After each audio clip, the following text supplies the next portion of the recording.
In JavaScript, the array splice method is used to add or remove elements from an array. First, we'll need an array, so let r equals an array with 1, 2, and 3. If we do r.splice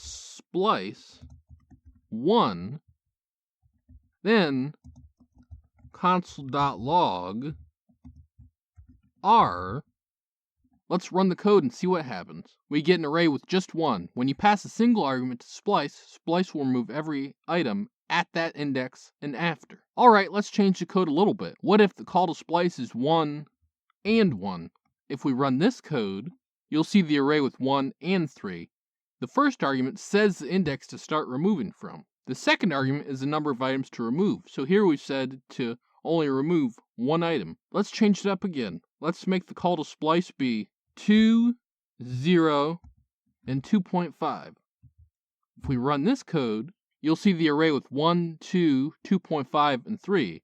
The first argument says the index to start at. For the second argument, it was 0. That tells splice to remove nothing. The third and subsequent arguments are items to add. Everything at and after the first argument we provided gets pushed to the right to make room for the new arguments. In my opinion, crazily, we can use splice to do adds and removes all in one call.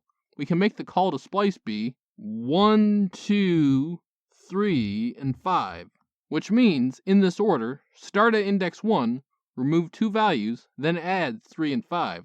If we run this code, we get an array with 1, 3, and 5, which lines up with the way we just said splice should work. Last, what if we want to use splice to add in an entire array?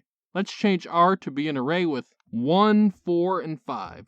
After that, our call to splice will be 1, 0, spread operator, an array with 2 and 3. This says start at index 1, remove nothing, and what the spread operator says is to splice in each element from the array argument individually.